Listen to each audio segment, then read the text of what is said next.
গভীর রাত। শহরের কোলাহল থেমে গেছে অনেক আগে। শুধু জানালার পাশ দিয়ে হালকা বাতাস বইছে। ঘরের পর্দা আলতোভাবে দুলছে। বিছানায় শুয়ে থাকা জাহিদ ধীরে ধীরে চোখ বন্ধ করল। প্রতিদিনের মতো আজও সে জানে একটা স্বপ্ন অপেক্ষা করছে তার জন্য।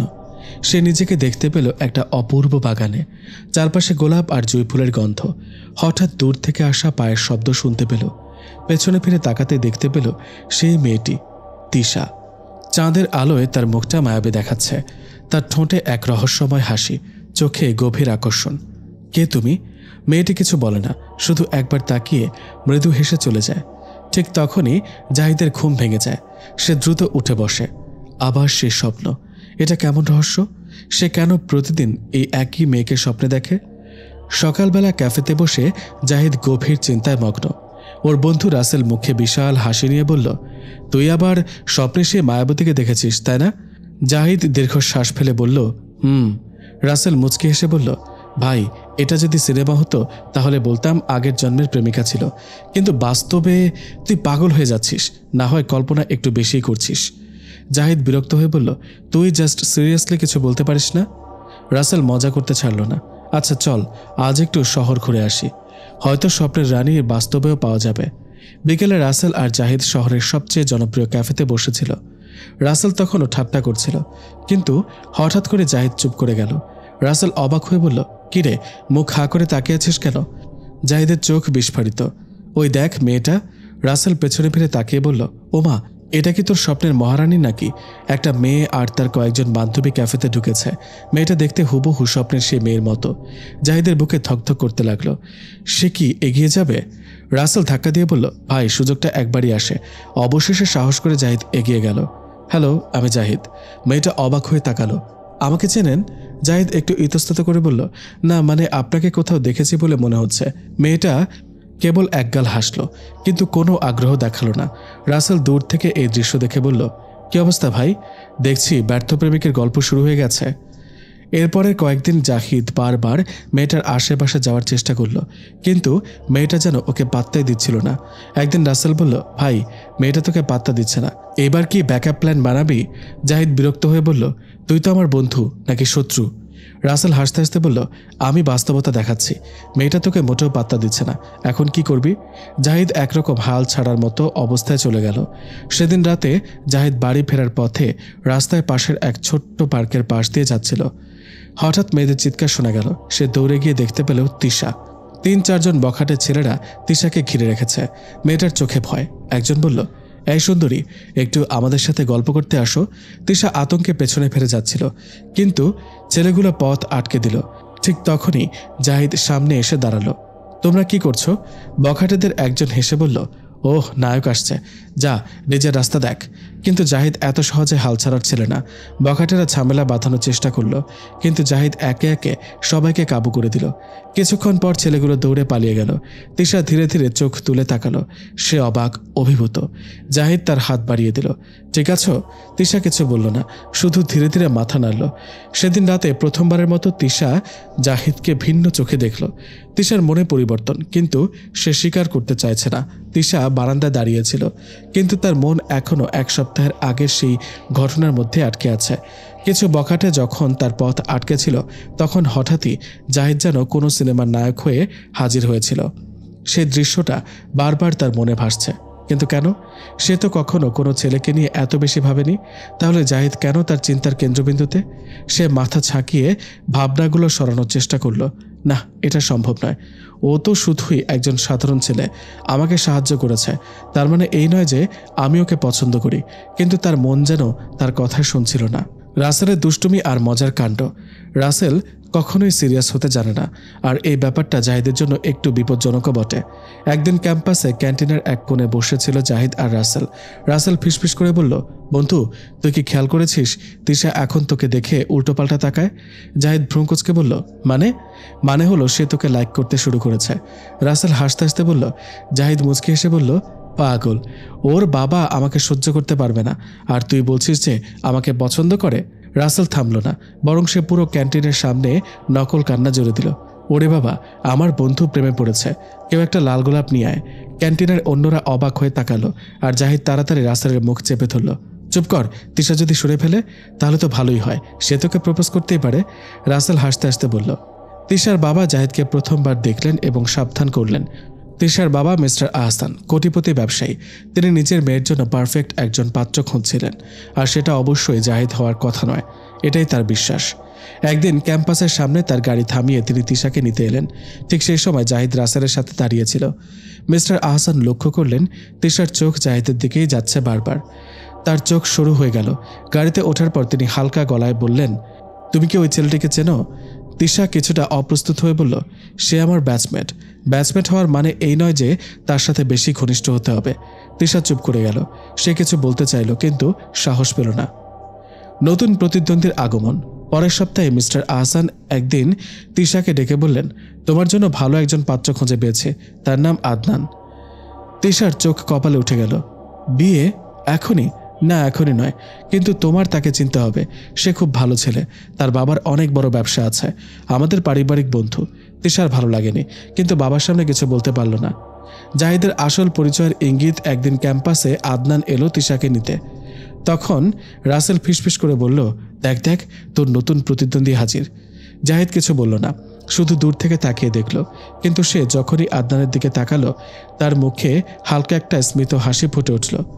ওহ, এই ছেলে, জাহিদ মনে মনে বলল। রাসেল অবাক হয়ে বলল, তুই তাকে চিনিস?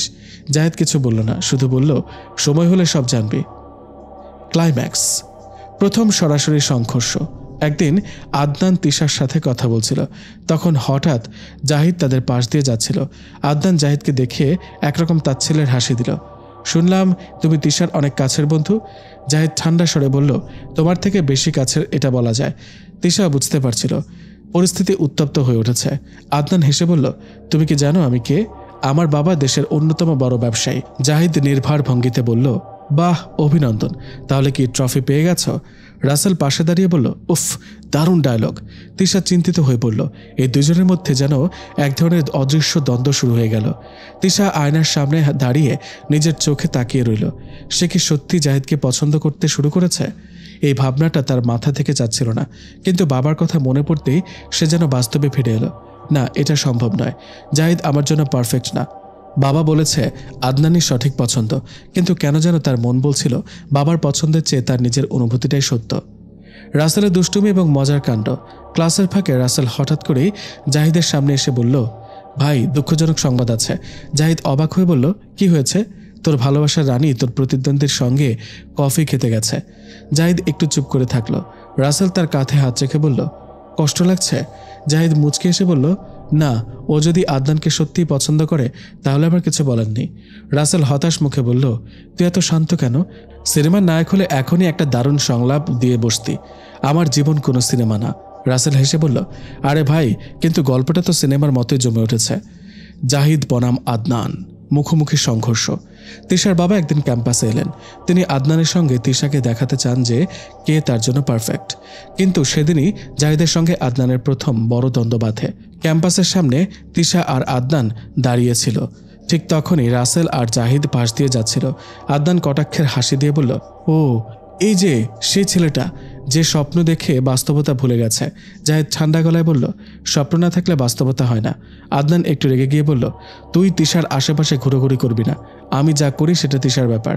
ও যদি আমাকে না চায় তাহলে আমি দূরে সরে যাব, কিন্তু তুই ঠিক করার কেউ না। তিশা অবাক হয়ে দেখছিল।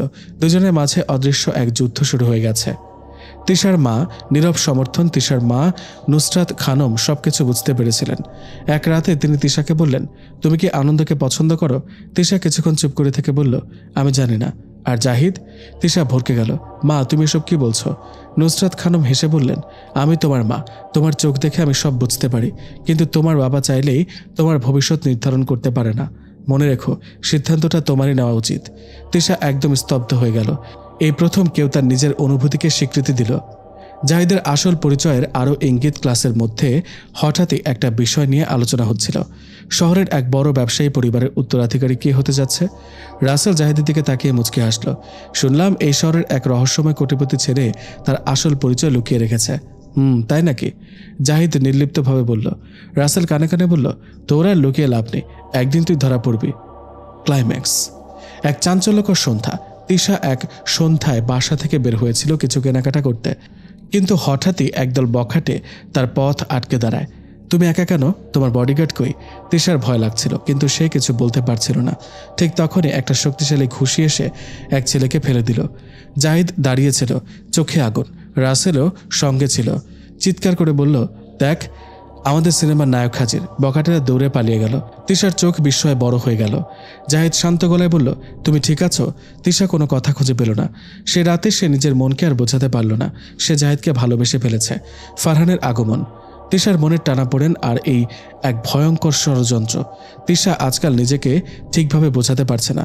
জাহিদকে সে পাত্তা দিতে চায়নি, কিন্তু কেন যেন সে ওর প্রতি টান অনুভব করছে। রাস্তা দিয়ে হাঁটতে হাঁটতে সে নিজের মনে বিড়বিড় করছিল, আমি কেন ওর কথা এত ভাবছি। ঠিক তখনই রাসেল ফোন দিল। ম্যাডাম, তুমি কি স্বপ্নের রাজপুত্রের কথা ভাবছ? তিশা বিরক্ত হয়ে বলল, আচ্ছা রাসেল, তোমার কি আর কোনো কাজ নেই? আরে কাজ তো আছে, কিন্তু আমার মূল কাজ এখন তোমাকে সত্য স্বীকার করানো। তুমি জাহিদকে পছন্দ করা শুরু করেছো, স্বীকার করো। তিশা ফোন কেটে দিল, কিন্তু মনে মনে স্বীকার করতেই হলো, হ্যাঁ, সে সত্যি জাহিদের জন্য কিছু অনুভব করছে। নতুন প্রতিদ্বন্দ্বী, ফারহানের আগমন। তিশার বাবা মিস্টার আহসান অফিসে বসে আছেন। তার সামনে বসে আছে এক হ্যান্ডসাম যুবক ফারহান। মিস্টার আহসান বলল, ফারহান, তুমি তো জানো আমি চাই আমার মেয়ের জন্য সবচেয়ে যোগ্য ছেলে খুঁজে বের করতে। আমি মনে করি তুমি সেটার যোগ্য। ফারহান মুচকি হেসে বলল, স্যার, এটা আমার জন্য সম্মানের ব্যাপার।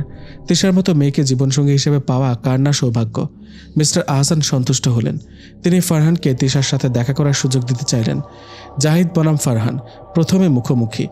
তিশা যখন ক্যাফের সামনে দাঁড়িয়েছিল, হঠাৎ সামনে এসে দাঁড়ালো ফারহান। হাই তিশা। তিশা অবাক হয়ে তাকালো। ফারহান সুদর্শন, মার্জিত, কিন্তু কিছু একটা ঠিক স্বাভাবিক লাগছিল না। আমরা কি একটু বসতে পারি? তিশা কিছু বলতে যাচ্ছিল, ঠিক তখনই রাসেল এসে হাজির। ও ভাই, নতুন মুখ, কে আপনি? রাসেল চোখ ছোট ছোট করে তাকালো। ফারহান মুচকে এসে বলল, আমি ফারহান। তিশার বাবা আমাকে চেনেন। রাসেল কিছু একটা বলতে যাচ্ছিল, ঠিক তখনই জাহিদ ক্যাফেতে ঢুকলো। জাহিদ আর ফারহানের চোখাচোখি হলো। এক মুহূর্তের জন্য সময় যেন থমকে গেল। তুমি কে? ফারহান সরাসরি জিজ্ঞেস করল। জাহিদ ঠোঁটের কোণে হাসি এনে বলল, আমি একজন সাধারণ মানুষ যে সত্য ভালোবাসে। ফারহানের চোখ সংকুচিত হলো। সে বুঝতে পারল এই লোকটা সহজ প্রতিপক্ষ নয়। আদনানের নতুন ষড়যন্ত্র। দূর থেকে সব লক্ষ্য করছিল আদনান। সে ফারহানকে চিনত। তার মনে হলো ফারহানকে কাজে লাগিয়ে সে জাহিদকে সমস্যায় ফেলতে পারে। সে ফোন বের করে ফারহানকে একটা মেসেজ পাঠালো, তোমাকে যদি তিশাকে পেতে হয় তাহলে আমাকে সাহায্য করতে হবে। আমাদের শত্রু একটাই, জাহিদ। ফারহান ফোনের স্ক্রিনের দিকে তাকিয়ে রহস্যময় হাসি দিল। তিশার বাবার কঠিন সিদ্ধান্ত। রাতে তিশার বাবা তাকে ডেকে বললেন, তোমাকে একটা সিদ্ধান্ত নিতে হবে। আমি ফারহানের সাথে তোমার বিয়ে ঠিক করতে চাই। তিশার চোখ বড় বড় হয়ে গেল। বিয়ে? এত তাড়াতাড়ি? হ্যাঁ, কারণ আমি চাই না তুমি কোনো ভুল সিদ্ধান্ত নাও। তিশা কিছু বলার আগেই দরজার পাশে দাঁড়িয়ে থাকা জাহিদের ছায়াটা দেখতে পেল। জাহিদের চোখ দুটো জ্বলজ্বল করছিল। সে কিছু শুনেছে। ভয়ঙ্কর রাতের শুরু। রাত তখন গভীর। পারিবারিক এক অনুষ্ঠানে তিশা একা বের হয় বাগানের দিকে। ঠান্ডা বাতাস বইছে আর জ্যোৎস্না আলো ছড়িয়ে পড়েছে চারপাশে। হঠাৎ পেছন থেকে একটা কর্কশ কণ্ঠ, এতদিন আমাদেরকে ধোঁকা দিয়ে জাহিদের সাথে প্রেম করছিলে, আজ তোকে এর মাসুল দিতে হবে। তিশা চমকে পেছনে তাকিয়ে দেখে ফারহান আর আদনান দাঁড়িয়ে আছে। তাদের চোখে এক ভয়ঙ্কর দৃষ্টি। তোমরা কি চাও? কাঁপা কাঁপা কণ্ঠে জিজ্ঞেস করে তিশা। আদনান হেসে বলে, তোর সুন্দর মুখটা অনেক দিন ধরে আমার চাই। আজ তোকে কেউ বাঁচাতে পারবে না। নায়ক আসে দৃশ্যপটে। তিশা পিছু হটতে থাকে, কিন্তু ফারহান তার হাত ধরে ফেলে। তিশা চিৎকার করতে গেলে আদনান তার মুখ চেপে ধরে। ঠিক তখনই বজ্রের মতো গর্জে ওঠে এক কণ্ঠ। তিশার গায়ে হাত দিতেই, তোমাদের দিন শেষ হবে। অন্ধকার থেকে ধীর পায়ে বেরিয়ে আসে জাহিদ। চোখে ক্রোধের আগুন, হাতে শক্ত মুঠি। লড়াই, সত্য বনাম মন্দ। ফারহান হেসে বলে, তুই আমাদের সঙ্গে পারবি? আসলেই বোকা। কিন্তু পরের মুহূর্তেই জাহিদের খুশিতে ফারহান মাটিতে লুটিয়ে পড়ে। আদনান ছুরি বের করলেও জাহিদ তার হাত চেপে ধরে। এক মোচড়ে ছুরিটা ফেলে দেয়। ফারহান উঠে এসে পেছন থেকে জাহিদকে ধরতে গেলে জাহিদ তাকে উল্টো ফেলে গলায় পা চেপে ধরে বলে, একটা মেয়ে সম্মানের প্রতীক, আর তোমরা তাকে নোংরা হাত দিয়ে স্পর্শ করার চেষ্টা করেছ। আজ ছাড়ব না। ঠিক তখনই পুলিশের সাইরেন বাজে। ফারহান ও আদনানের শাস্তি। পুলিশ এসে দুজনকে গ্রেপ্তার করে। তোমাদের জন্য জেলই উপযুক্ত জায়গা, কড়া স্বরে বলে পুলিশ অফিসার। রাসেল পাশ থেকে বলে, ভালো হয়েছে, এবার তোদের সোজা কারাগারে পাঠানো হবে। আসল পরিচয় প্রকাশ। তিশা তখনও কাঁপছে। জাহিদ তার কাঁধে হাত রেখে বলে, আমি আছি তোমার পাশে। ঠিক তখনই তিশার বাবা মিস্টার আহসান সামনে এসে বলেন, তোমার সাহস আর ভালোবাসা দেখে আমি মুগ্ধ জাহিদ। জাহিদ চুপ করে থাকে। তোমার পরিচয় জানার পর আমি এখন বুঝতে পেরেছি তুমি যোগ্য। তিশা বিস্ময়ে তাকায়। পরিচয়? জাহিদ মৃদু হেসে বলে, আমি শুধু একজন সাধারণ ছেলেই নই, আমি জাহিদ রহমান, দেশের অন্যতম বড় ব্যবসায়ীর পরিবারের উত্তরাধিকারী। তিশা ও জাহিদের মিলন। তিশা চোখ বড় বড় করে বলে, তুমি এত বড় লোক অথচ কখনো বলনি। জাহিদ হাসে, আমি চেয়েছিলাম তুমি আমাকে আমার হৃদয়ের জন্য ভালোবাসো, টাকার জন্য নয়। তিশার বাবা আবেগঘন কণ্ঠে বলে, আমি মেনে নিলাম তোমাকে জাহিদ, তুমি শুধু যোগ্য নও, তুমি আমার মেয়ের রক্ষাকর্তাও। রাসেলের হাসির কাণ্ড। রাসেল তখন মজার ছলে বলে, তাহলে রাজকন্যা আর রাজপুত্রের বিয়ে হচ্ছে তাই তো? জাহিদ বলে, অবশ্যই, আর তুই বিয়েতে থাকবি, কিন্তু কেকের কাছেও আসবি না। বাসরাতে দুষ্টু মিষ্টি মুহূর্ত। রাত গভীর। তিশা বসে আছে লাল শাড়িতে, হালকা লজ্জায় ঢাকা মুখ। জাহিদ ধীরে ধীরে তার দিকে এগিয়ে এসে বলে, তুমি কি জানো আমি স্বপ্নেও তোমায় দেখতাম? তিশা মিষ্টি এসে বলে, কেন? জাহিদ তার কপালে চুমু খেয়ে বলে, কারণ তুমি আমার নিয়তি।